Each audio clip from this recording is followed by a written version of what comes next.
The first session, or rather the first thing we're going to be talking about, is this entire theme around services becoming AI software. And we can all agree, like AI is creating tremendous value today. And where we see that, at least as investors, is that entire shift of everything manual and manpower into something that's AI software or software driven by AI. So I think that's what we're going to chat about today. And through this, we kind of cover three broad themes. Start with how you can embed AI into a product if you're a founder or a product builder. What some of these frameworks you can use to figure out where you could plug AI into your product. We'll also cover how you can use some of this technology to drive efficiencies within your business. And lastly, we'll get a little bit technical and get our hands dirty with figuring out how these guys have deployed AI into production. So, no intros needed. Manisha is here, she's the founder of SiftHub, and Karan is the CPO at Neysa. They both Z47 portfolio companies that we're very, very proud of. And yeah, I think with that, I'd love to kick it off and start with maybe a little broad. So I know there's a lot of excitement about AI, and there's all of these new use cases that are possible today which weren't earlier. So how do you guys think of AI capabilities today, and how close that's sort of getting towards human performance? Okay, so it's a good question, and I don't think there's a single universal answer to this. I think, and you're probably going to hear me say this a lot, so I apologize in advance for the repetition, but everything boils down to the use case. There are use cases for AI that AI is very, very well suited to, right? LLMs, for example.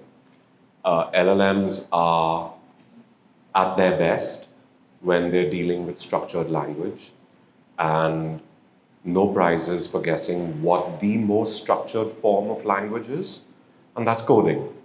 So when you ask an LLM to write code, for example, it can code right up there with the best of us, most of the time, right?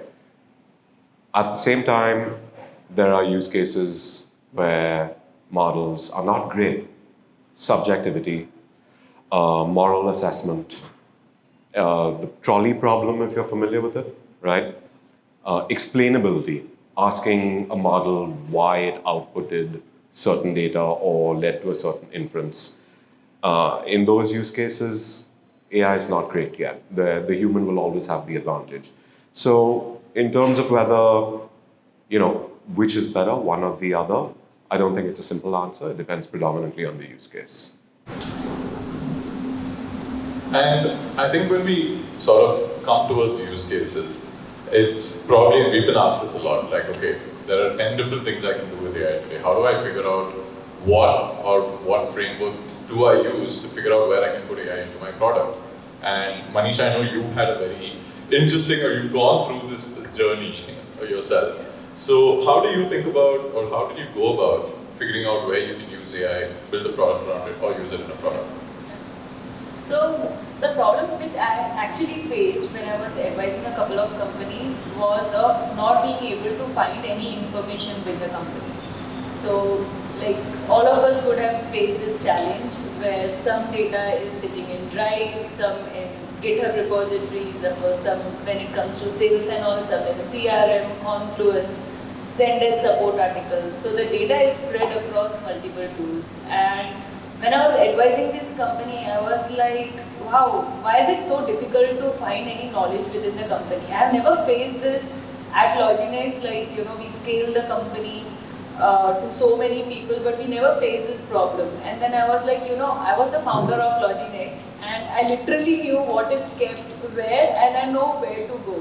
But this is not true when it comes to people who join in later, right? Because the context keeps on growing so much, and it becomes very difficult to actually get hold of things. So that's how the problem which I was facing started, and this was pre-ChatGPT era. ChatGPT was not launched yet. Akash, we discussed, I had called Akash as well, this is one of the problems which I think I should start a company with this. And like I spoke to Akash, I spoke to many other leaders. So everyone had faced this problem, But I wasn't really sure if people will pay for it. Because ultimately, if you have to build a business, you want paying customers, especially in SaaS, you want paying customers from day one, right? Because you're improving the productivity by, let's say, 15-20% by helping them find answers in one go. But will people really pay for it? And I just kept that idea there. And then in November, ChatGPT was launched. And by Jan, we all knew in 2 months what happened, right? And then I was brainstorming with Pranay. So I was talking to a lot of users of enterprise search companies who built pre-ChatGPT era in terms of their users, what are the problems they are facing currently. And the biggest problem with these platform users was adoption. Because if you just give a space, like a search bar to users, what do you expect them to do? And I realized there has to be a really strong queue to use the product. And if you want to give users a strong queue to use the product, the use case has to be niche. The product can't be so broad that it is solving, let's say, 15% problem of all the teams. But I wanted to solve the problem like 80-90% for one team. And after all the interviews and a lot of experiences which I had in the past, we decided we want to solve the sales responses use case because when it comes to selling to mid-market or enterprises, the data is spread across multiple tools. Clients keep on asking questions in the form of email, RFPs, InfoSec questionnaires, vendor assessments. I'm sure there are a lot of tech folks in the room, CTOs, and if you're dealing with B2B, you might be getting a lot of requests. Hey, how does this new product feature work? What is the product roadmap? We want to put it in our RFP, or what is our latest InfoSec policy? When did we do our last BAPT, right? So when you start talking to users, when you interview these users, you really understand what are the use cases which can be solved. So all these problems, if you see, are actually legacy problems, right? RFPs, this is a legacy problem. The problem has just become worse, and I think it is thanks to us SaaS founders, we have built a tool for every use case, and now there are so many tools in the company that now there's time to consolidate all these tools. Yeah. No, I think one specific thing that was interesting from what you said is I wanted to build something that people will pay for. And now when we look at a lot of AI tools, everything seems cool and everything seems like it can be something that's valuable. But how do you figure out, or what maybe did you do to figure out that this is something that's valuable and something people will pay for? Yeah. So there are a couple of ways of looking at it. One was so it's a legacy problem. How are people doing it today? Are they doing it on Excel sheets, Google Sheets, or they are using any legacy tool? So if they are using a legacy tool, of course they would want to, and if there's a new platform which is helping them 10x, which is 10x better, coming at the same price, they would absolutely not mind switching. And that is what we have seen in our conversations. We have actually already replaced legacy tools in a lot of our early adopters. So that is one way of looking at it, that they already have a budget for it. They are paying for this, to solve this problem from last 5 years, but they are not getting the full value. And the second is, how are you really impacting their lives, right? So let's say if they are using an RFP, a legacy RFP automation tool in our case, that was helping them improve the productivity by 15-20%. It's basically giving visibility to the management, like it's like Jira, nothing else, right? Now, are you going to take that productivity improvement to 60%, 80%, and then 90%? And the responsibility of filling these documents and responding to these questions is of pre-sales engineers. So basically all these insights came from a lot of interviews, talking to a lot of people, right? And the ratio of sales managers to pre-sales is very bad. Pre-sales teams are always overburdened. And whenever you get a bulk of these documents to be filled, these guys will always fill it at the last minute, like exam assignment, right? Whenever we had assignments in college, we used to just submit it before the deadline. It is literally, that's how it works in this entire process. So we were like, if we can help them improve the productivity of current teams, they will not have to hire additional SMEs, right? Other than hiring additional SMEs, because these products usually are large platforms and there are a lot of technical details which are involved. Onboarding of any person takes a lot of time. So we list down all the problems, and in fact after enterprise search, Harsh and I did an activity of, if we want to solve a niche problem, which team do we want to target? Where are we going to make the maximum impact? And I think it has actually helped us avoid one pivot, honestly. I think that's very interesting. It's almost like think cost of effort, frequency of how many times they're doing that effort, and then degree of automation on top of it. So it's like, To that point, right? When you look at the entire MLOps stack, the best piece of advice I've ever read, it was on a MLOps subreddit or something. I don't remember where. It was like, democratize AI so that it's used by as many people in the organization as many times as possible. And pick your MLOps stack that allows your users to do that. And I think that that's what Manisha was alluding to as well, right? Where you try to solve for a problem where you can provide a 80 or 90% productivity boost, not for the entire organization, but for one particular team. You solve for a niche problem almost, and then you see if you can replicate that. But don't try to broad base it across an entire organization, because we live in a very specialized world, and the problems that exist for a sales or a pre-sales team is not the same product that exists for an operations team or an MIS team or a compliance team or a product team.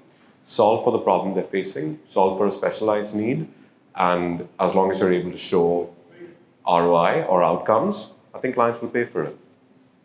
nice. And I know you work with a lot of large, or you speak to a lot of large enterprises. So what, apart from problems, like what are they asking for today? What do they want to use AI for? It's interesting because at Neysa, what we do is provide the GPU cloud and the entire AI ML stack for a client to be able to come, deploy their AI ML project in the cloud, run it, go through the entire AI ML journey and derive their Gen AI outcomes, right? So we cover a fairly wide scope or a wide range of clients, and therefore we come across a multitude of use cases. We're talking to banks who are trying to create a use case for NPAs. We're talking to insurance companies and they are trying to develop a use case around persistency. How do I stop? Okay, Ashwin just bought a new car and got insurance from me. 1 year down the road, when it was time for Ashwin to get his policy renewed, because Ashwin's really cheap, somebody offered him $500 less on his premium and he left, right? So how do I retain Ashwin as a client? That became a persistency use case.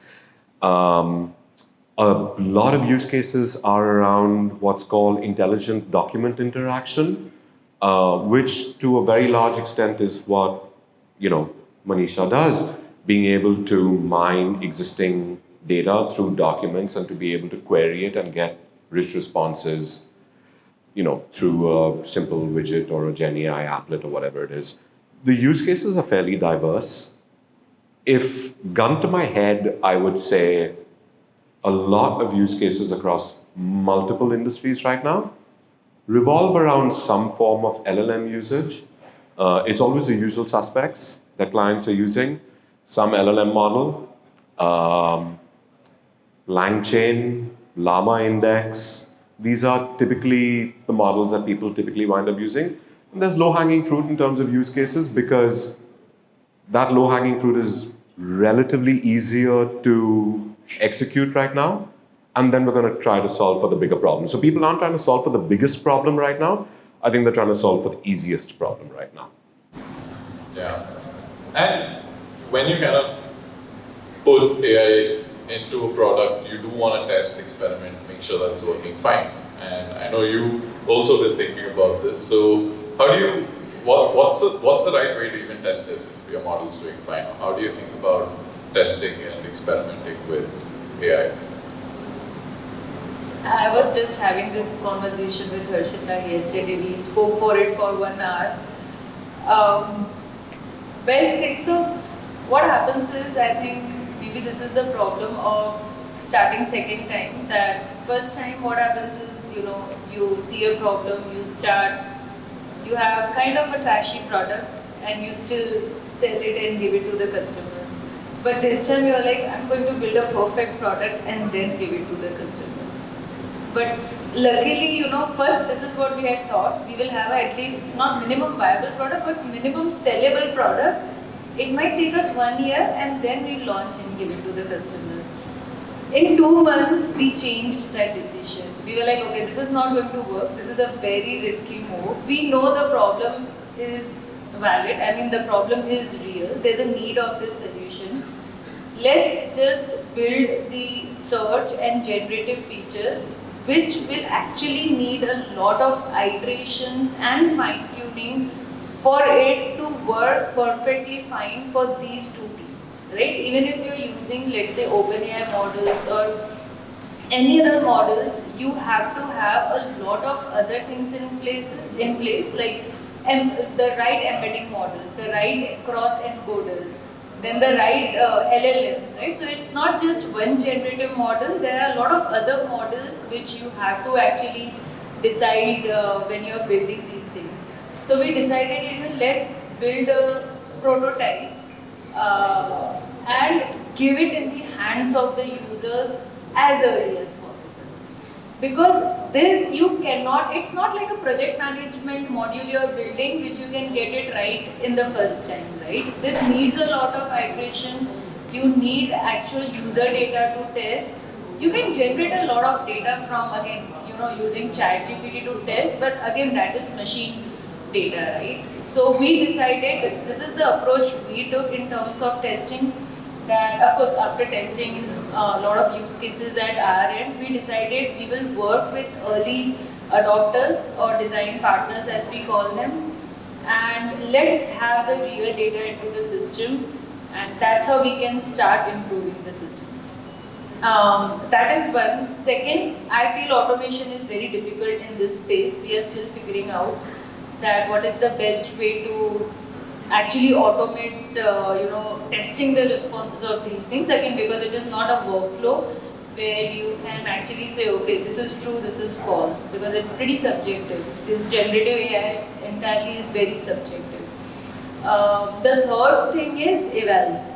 So we are now spending time on evaluating the responses, because you have to keep on improving the precision of these responses, of either the search results or, first of all, the way you are chunking the documents. Second, what ranking algorithms you are using, how you are searching basically. Are you using a keyword search, are you using BM25 or a semantic search? And then there's generative models. So it's the entire pipeline, and there are multiple steps in that pipeline which actually gives you a response. You have to continuously keep on improving every step in the pipeline. Now, if you don't have evals in place, if you can't measure something, you cannot improve, right? So we are putting all these evals in place now, so that whatever improvements we are doing, even on basis of client feedback or our own understanding and testing, we can actually measure it. And we can say, we have gone from 50% to 90%. And maybe unpack that a little bit, but when you talk about eval, is there a method to the madness? Like, is there a certain way in which you can evaluate metrics you track? How do you know that this is doing well or it's working well? So, one way is having that test data, right, golden data set, where these are the 1,000 questions, and these are the ideal answers to these questions. On top of that, you can use frameworks. Again, we are still discussing and trying it out. There are frameworks or products like Ragas, which are now coming up in the market. There are a lot of companies which are starting, to help companies like us building AI tools for evaluation and putting them to production. So still early days, I would say, of evaluation, but this is something which definitely needs to be in place. Maybe not on day one, but as you scale and you deploy your solution in more and more customers. Nice. And maybe shifting gears to what that second aspect is, which is using AI internally. And Karan, would love to hear, what do you guys use AI for, or where have you seen the most value tools? So it's interesting, and for us, because we're empowering that or enabling that for our clients, through the Nebula GPU cloud and platform, we're seeing a somewhat diverse number of use cases. I gave you a couple of them in terms of how a bank wanted to use it and how an insurance company wanted to use it. And you and I were talking about this earlier, but one of the use cases that we found was a law firm. And we were sitting down with the founding partner of this law firm. And the way they want to do it is, again, surprise, surprise, using an LLM to, and training that LLM on every single legal document that this firm has written in its, 40 or 50 years of history. Every single client brief, every single plaint, everything. And then using that LLM, literally like a ChatGPT window, where tomorrow any paralegal that needs to write a brief or a plaint can prompt the LLM and then have the LLM write the brief for them, or do due diligence, or do case prediction, or anything like that. That was one. You're starting to see a lot of these use cases. Transport and logistics want to be able to get further, and supply chain actually, how they're able to use AI to bring efficiency in terms of finding the most optimal routes, finding the most optimal cargo loading, what's the ideal manifest for this particular vessel. So the use cases are fairly diverse. What do you use at Neysa? Internally, right now? I hope everyone I've spoken to uses GitHub Copilot. So That's true. that's just because I understand. Probably a better question for the engineering team than for me, but I know that we are using a variety of copilots right now. Surprisingly, we're not using too many of the Azure copilots yet. We want to spend our Z47 money extremely wisely, and the copilot bill was a little heavy. But yeah, I think in terms of generative AI right now, we're not using too many of them as productivity tools. Once I think where the number of actual client interactions and the number of, as our business team grows, I think we'll start looking at those a little more seriously. Anything apart from Copilot? Oh yeah, we use a lot of these tools. I mean, the thesis with which we are building the companies, we always want to be a lean team. We don't want to overhire for sure. And how to be a lean team is by using AI. That's what we are pitching to our clients. So we are actually doing it. For marketing, we use Statue, or I don't exactly remember the tool, for blogs. It helps with management and writing of the blogs as well. And the workflow works in a way where your creativity is intact. So you don't want to write blogs on ChatGPT, because when you read a blog, you can actually feel this is a ChatGPT written blog, right? I mean, it's just so obvious. But this tool helps you to maintain your creativity, but help you with more pointers, more research, and so on. So that is marketing. For our outbound, we use Apollo. We use generative AI features of Apollo as well to do the company research. Oh, nice. Yeah, and usually when you want to send these emails, you want to send emails to your prospects. You want to customize the emails according to who you are talking to, right? So we use the AI features of Apollo as well. Then I'm trying out agent.ai from HubSpot. Not a very avid user of it, but doing that, then ChatGPT, of course, I mean, I think all of us use ChatGPT to sometimes to write basic emails as well, you know, you want to send a formal email but you don't want to type it out. So yeah, we are using all these tools very, very heavily. In Figma as well, there are AI components, Canva, pretty much in every department we are using. Our HR uses it a lot. I mean, right from creating job descriptions to any changes if she wants to make in any letters, you know, someone wanted a letter for their visa appointment. So our HR is, I think she's the power user of ChatGPT. So every function uses it.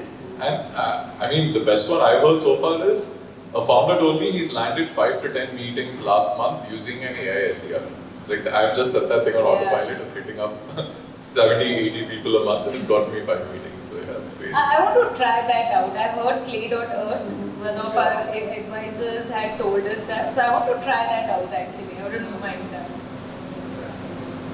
Nice. And the last part of sort of this section is just getting a little dirty on how you guys get to production. Like what's kind of that tactical pieces of how you guys have seen people get to production and move some of these workloads to production.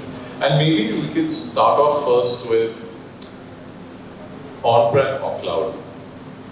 And if we look at how people are taking their workloads to production today, what is it? And going forward, where do you expect that to be? Well, I mean, on-prem or cloud, I'm obviously biased and I'm going to ask you to move to cloud because, hey, you know, I need to give Z47 return on investment. But look, let's be real for a second, right? It's an expensive stack of hardware, right? Any halfway decent, you know, cloud stack or on-premise number of GPUs, your bill of material is going to run into the millions of dollars. Then you're going to need to have the people to be able to rack it, stack it, the data center bill, the power bill for all of that. These things take up a lot of juice, right? So you probably set up just one rack, like let's say eight H100. Oh, 8 H100s isn't going into one rack, my friend. 8 H100s is probably going into 8 racks or 4, right? I mean, not 8 GPUs, 8 nodes, right? 64 GPUs. You can get about 16 GPUs, H100s into a single rack. You know, again, it depends on data center in terms of, you know, what kind of power they're able to deliver to a rack. But at best, you're going to be able to get 2 H100 8 node machines into a single rack at best. You know, bottom line, it's an expensive proposition to be able to do this in-house, which is why just earlier today, before I got here, we were meeting one of India's very large FSI institution. And Neysa, what we do is obviously we have our own cloud for all of this, but we're also able to deploy a pod on-premise for a client. And I assume that, you know, big FSI client, sanctity of data, paranoia of the CIO, they'd be more interested in our on-premise pod offering. And he's like, no, I don't want that. I'm very happy to put all of this in your cloud. You know, I don't want to start carving out racks from my data center, worrying about, and you're going to ask me, oh, give me a 400G network, and I need this amount of power and all of that. Yeah, I don't want to deal with any of that jazz. Deploy it in your cloud. We'll connect to you using direct fiber. We'll encrypt data at rest and over wire. And we'll do our training and inferencing on your cloud. We're very happy to do that, as long as your cloud is sovereign within India. That's it. I think that's an interesting shift, how earlier when it was cloud, people wouldn't trust it as much. And you expect large enterprises to say, no, I want it on-prem. But somehow with generative AI, things have loosened up a little and even larger enterprises are fine doing that. But if we look at an early stage company, and I'm sure there are founders here who might be curious as well, how do you get started with it and what's the best way to get started with it? Because there's probably, you want to experiment, you don't know if it's going to work. So if I were to throw this to you, that initial stack or early days, how do you play around and what did you do that got you kicked off with some of these AI tools? So many things. So I think the things which we had listed probably 1 year back we have just covered, maybe out of 100, we have just touched the surface of 2 things. Forget the other 98 things, because now those other 98 things are not even relevant, right? I think it's very challenging because the speed at which the technology advancement is happening in this field is crazy. Like none of us have ever seen this before. I'm sure all CTOs, for everyone, this is a revolutionary technology, right? And the speed is crazy. So it is challenging, but you really need to be focused. I mean, that is something what we have seen.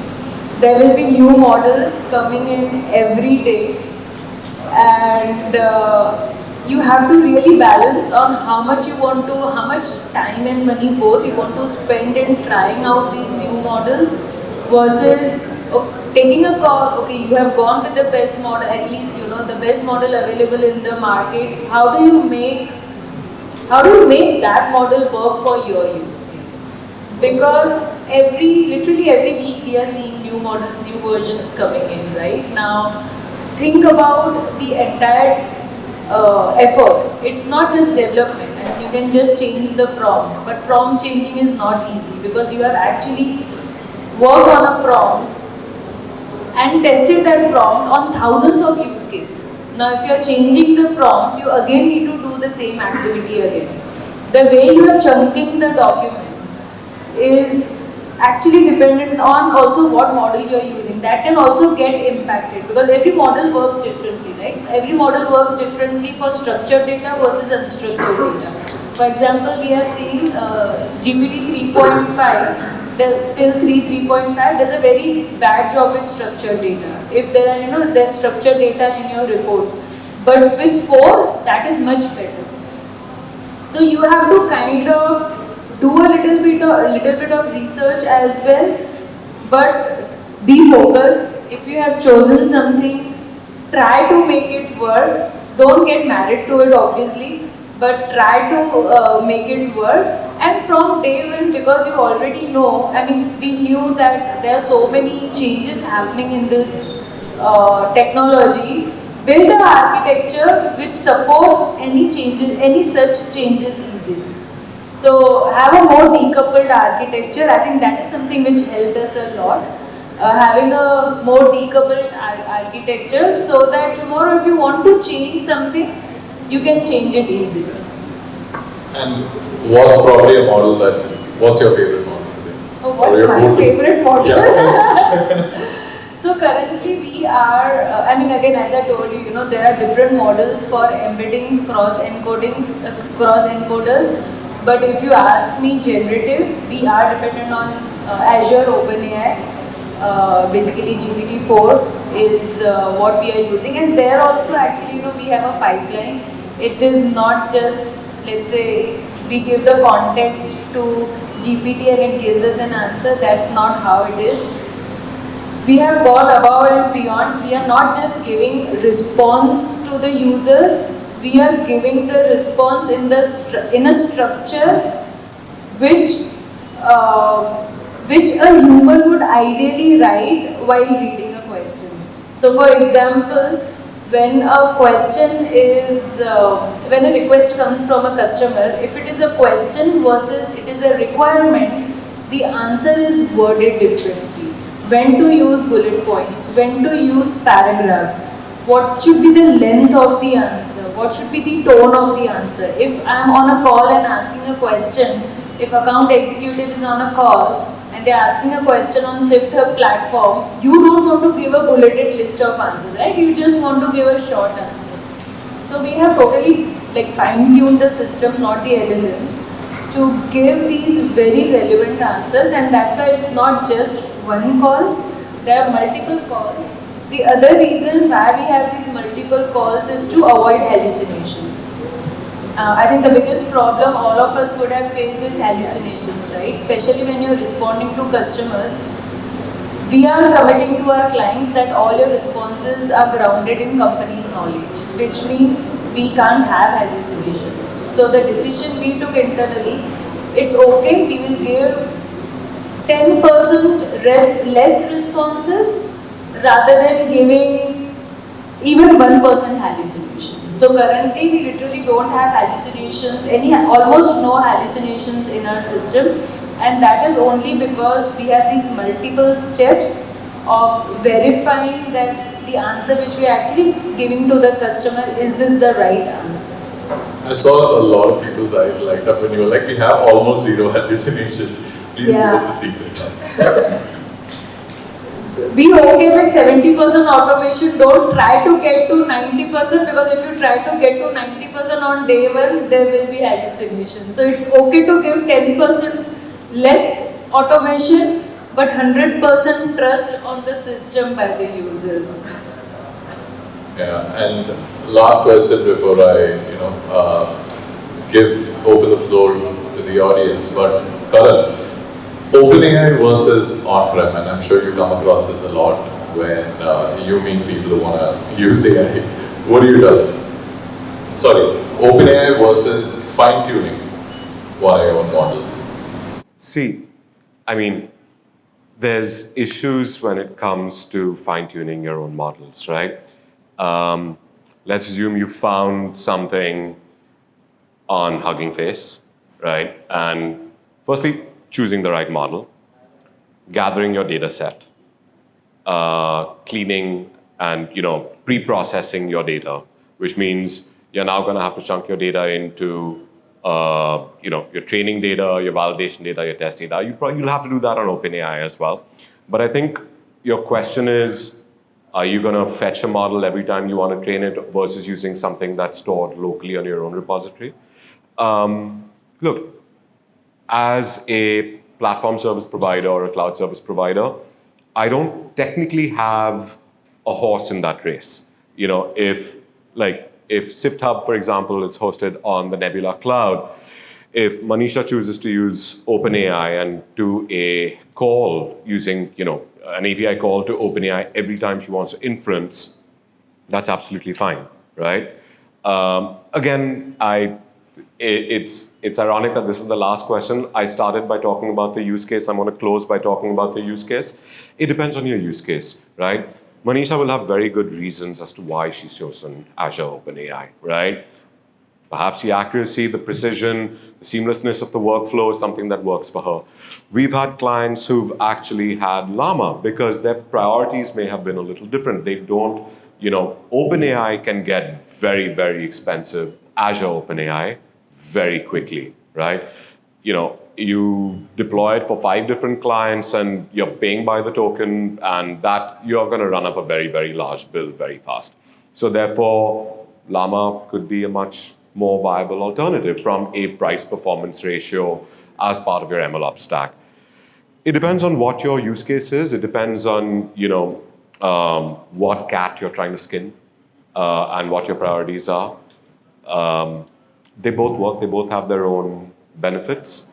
It's finding a model that has the right balance of performance and cost for you. I don't think that's the right answer, but yeah. And then there is the latest version of Claude, which is working amazingly well. Yeah, that's true. Yeah. It is. You're so seeing we are fun. enticed to do that. Yeah. And we need to focus. There you go. Bring Claude, fetch it from Hugging Face, deploy it, fine-tune it. Then it becomes a SiftHub model. It stops being Claude in its original form. It becomes Claude for SiftHub or SiftHub Claude. And then you store it in your own repository, hopefully on the Nebula cloud. And then you fetch it every time you need to do fine-tuning or an inference. That's actually funny. I hear a lot on the Llama 3 side is first promoter of Claude, so it makes sense. It just depends on what you use it for. Yeah. I know, Deb, do we have time for questions, or should we do that after the next session? Okay. These guys have deployed models and taken them to production. If you guys have any questions, feel free to shoot.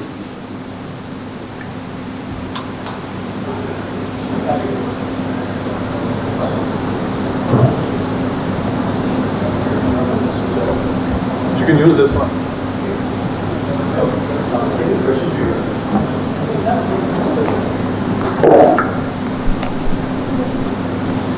Hi there, I'm Sanjay. Question to you. Well, if right now Google and AWS also provides on-prem the cloud as well, so how Neysa is different?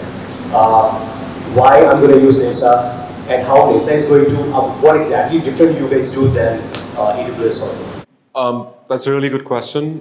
To the best of my knowledge, they're not really doing on-prem. I know that some of these guys. So Google already has it. Well, It's just going to come. yes, it's not here yet. And if you ever used, I don't really know if I should be saying this because I really don't want to be sued by Microsoft tomorrow, but Azure Stack, remember Azure Stack? Yeah. Promised a lot. I'm not a big fan of Microsoft. Okay, but there are, okay. Just a quick, let's do a quick poll. How many people in this room heard of Azure Stack? Heard of it and what it promised? Cloud in a box on premise. Quick show of hands. Yeah? About 7 or 8 people. How many people actually used it? No one. Your on-premise cloud in a box has been a promise that your hyperscalers have made for the last 10 or 15 years. It remains a promise that is completely unfulfilled and undelivered. Google's talking about deploying this on-premise. It is extremely non-trivial to be able to do. You have to have it engineered and you have to be handheld through deploying it on-premise, right, in terms of integrating with storage, integrating with network, and to be able to manage it. But more than that, you need something that has a flexible architecture as part of an entire MLOps stack to be able to deliver the use case that you're looking at specifically. Engineered solutions from your hyperscale offerings, Outpost, Azure Stack, whatever, tend to not really. See, that's one thing, like, right now, most of the folks think that enterprise won't go, and enterprises now definitely know they are smart enough as well, and they are doing lots of innovation, and I believe, just watch your back as well. Google is definitely. Oh, no, absolutely. Definitely. But look, we're at Neysa, the Nebula Cloud, and forget about the on-premise deployment for a bit, right? I would rather my clients use my cloud rather than AWS. So if anything, your question should be if AWS and Azure and Google all offer, platforms like SageMaker and AI Studio and all of that, then aren't you competing with these several $100 billion corporations? The short answer to that question is yes, because we're solving for problems that they don't particularly solve for, number one, in terms of making it as seamless and efficient to use as possible. Anybody in this room using SageMaker? Big time. Big time. Be honest, was it really easy to implement? Well, see, we have a pretty good team, so we don't have to worry much. Okay. Everything is in-house, works pretty well. Sure. Nothing to worry. Well, if you're using SageMaker, then nothing's in-house. Yeah, I'm saying at least my dev team is in-house. I don't sure. depend on. You're not outsourcing your team strength. Okay. Yeah. SageMaker is not easy to implement. Number one, it's not a seamless flow.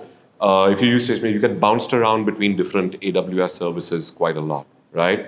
We looked at what the problem was. Don't get me wrong; it's a great service, right? So is Vertex, by the way. I'd love to chat with you offline and figure out what your bill is for SageMaker. But when we talk to clients in terms of who you want to run their AI ML stack on something like a SageMaker or a Vertex, and they said that, hey, look, this is the stack that I want to run. Can we do this on Nebula? And we're like, yes, absolutely. And we're like, okay, we're paying, how much would it cost us? And we'd be like, about X dollars a month. And then they're like, well, that's interesting because our current bill on SageMaker, for example, is about 4X a month. So if we're able to deploy 70-75% savings for clients, That also depends on how you're using it. Like, if you use it wisely, obviously the bill won't come. apples to apples. But why don't we chat about You're right. Awesome. Then should we start the next session? Okay. If you guys have more questions, you can catch them both right after the next session. I'll hand it over to them. Thank you.